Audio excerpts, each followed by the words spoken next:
Billy, for so many reasons, I'm so happy to see you. But I hope to God, please, control room, tell me you have the picture of me and Billy at Limelight, the club. Yes!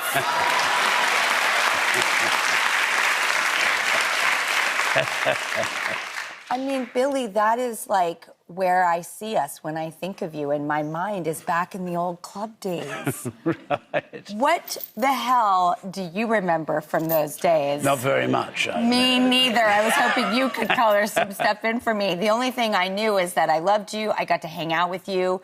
We were obviously playful and silly. I feel like it's about... That was a particular time in New York, wasn't it, where things were particularly free and that. I don't know, you know, it was very exciting. And it was the best. It was a really incredible time, yeah. I really enjoyed those 80s years. No phones. It's just New York was kind of bankrupt, so anything kind of went. It was like a post-apocalyptic. You felt like the end of the world had happened. I'd come to New York to sort of restart my career. When did you come here? 81, March 81 I came. Because I was in a punk rock group in England that had broken up, and I was just sort of restarting, you know, I was going to start a solo career. And I just didn't really know. I thought if I started in England, what would probably happen, I'll end up propping up a bar somewhere. So I thought if I'd go somewhere else, though, and have some sort of success, I could come back to England and go, ha, ha, ha, which is what happened. It was fantastic. It was great coming to America and then having success here and then, yeah, taking it back to England. And what was your life like, having that much attention? I mean, you were on every poster, every T-shirt, every hit song. You had that look that everybody started copying. Well, of course, when I first got to New York, I mean, it was fantastic because the cool people knew me. You know, most people didn't know.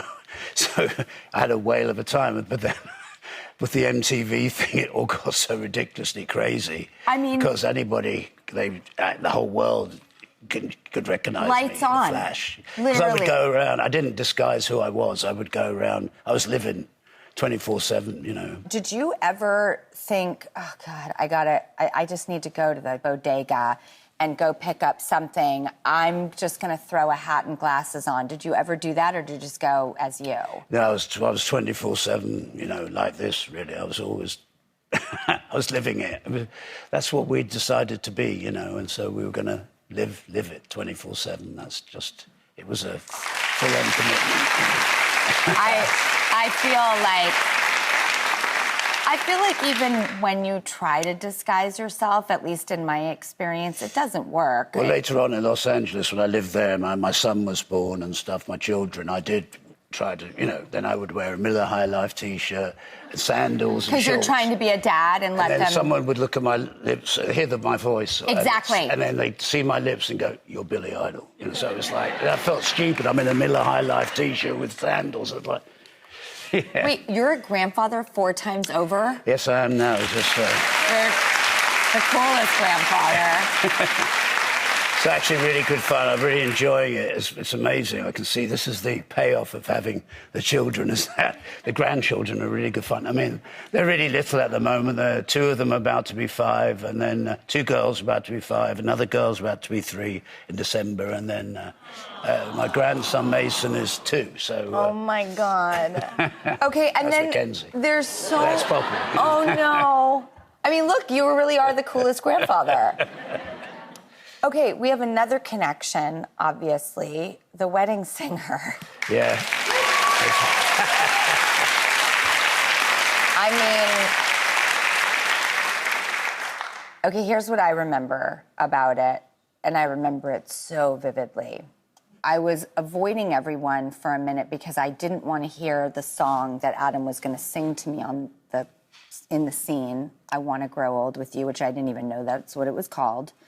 I said, Adam, I want the camera and the camera only to see my very first reaction of this, because then it will be real. And then hearing that song, I was so caught up in the moment, and I was just taking it all in and so overwhelmed. And so what you see in that film is me like Julia would be, which is in discovery mode. What do you remember about that? Well, of course, it was in between doing the takes. Adam had in his trailer, he had a bass, drums, and a guitar set up, so we were rocking out, jamming in between the set. But also, I brought my son to the set, Willem, with his friend, and then Adam in his trailer, he had a big fridge which had all candy. So he just piled them up with tons of. I think they were. That's how you do it. And then the director let them sit right with him and watch us. Fred Karachi. Yes. The best. It was really fun. So, and then it was just incredible seeing you again after all those years. I know. I was so excited to be together again, and it felt like, just yesterday that we were like out in the clubs together. Yeah. Did you know when you were making some of your songs, iconic songs, iconic. When would you go? Did you have a part in decision making? Like, I think this should be a single, or I think we should lead with this, or I have faith in this song. Yeah, 100%. This is, I think, a hit. You can tell immediately when you can. How? Well, at least you know. This is what I think is me, and I want to push this aspect of me. You know, it's pretty obvious what the strongest songs are. What was it MTV? Was it a song? Was it a combination of the song and the video? What made your life turn upside down? Because you catapulted to iconic fame. Just that sort of run of songs. The Dancing with Myself, White Wedding, and then Rebel Yell, and Eyes Without a Face, the ballad. That's what really got people. That's the biggest song on Rebel Yell was the ballad, Eyes Without a Face. Did you suspect that? Got to number 4, I think, in the charts, which was it's a weird song too. It's the best. So I didn't expect anybody to. But that's the song people really gravitated to. Why did you decide? Did you like this song? In fact, it's having another life on TikTok right now. It's sort of gone viral on TikTok, you know. Isn't that so cool how, things can, reboot? So it's funny, It's funny how it works. Okay, so you have a new song, apparently, I'm learning, Dream Into It. It's the first in a decade? Yeah, we put out some...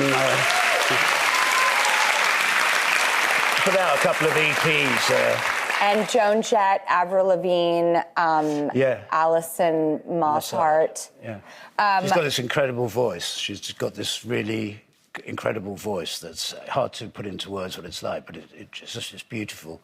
And then Avril's just fantastic on 77. It was great working with her, I think. I like her so much. She's really good. And then it just really... I was already singing the song, but with her on it, it just got 3 times better, so... I've never really done that many duets, so I've got 3 on this album. That's with the coolest people ever. And then we're going to go on tour with Joan Jett as well. So. Okay, you're going on an arena tour with Joan Jett. Yeah, who I've known since 1978. We met after a Germs and Dead Kennedys concert. The Germs and the Dead Kennedys? This is my era. Okay, I see Ross in the audience. You're up to something. Yes, this may be a surprise. Hi, everybody. Hi, Billy. Oh, my God. I can't even believe it. Okay, so everyone, it's time to play a game we call Trivs for Ticks. Roll it. Okay. So we're all Billy Idol super fans, but I have a really, really super fan. Say hi to Tommy, everybody, and stand up. Say hi. This is Tommy. Hi. You must be losing your mind, right? It's Billy Idol. Come on. Oh, now. I'm aware. You're a big-time super fan, right? Yes, I am. Very much so.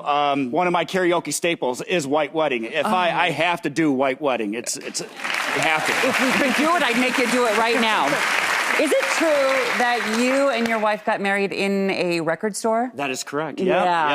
May I ask why that's so cool? So both of us are just lovers of music. We love to travel. And being as we call it our encore wedding, our invitations actually look like ticket stubs for a concert. Cute. And we got to do it in a record store, and it was just fantastic because we love music. If we could have had Billy Idol there, he probably would have officiated. Well, now, speaking of ticket stubs, have you ever seen Billy in concert?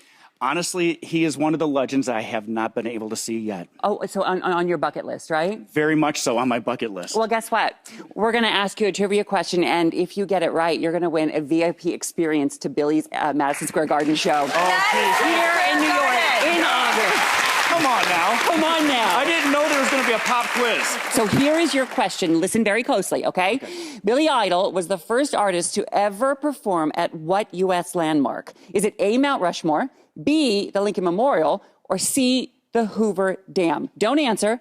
You have a second to think about it. Billy, you know the answer, of course. We'll see if Tommy knows after the break. You don't want to miss this.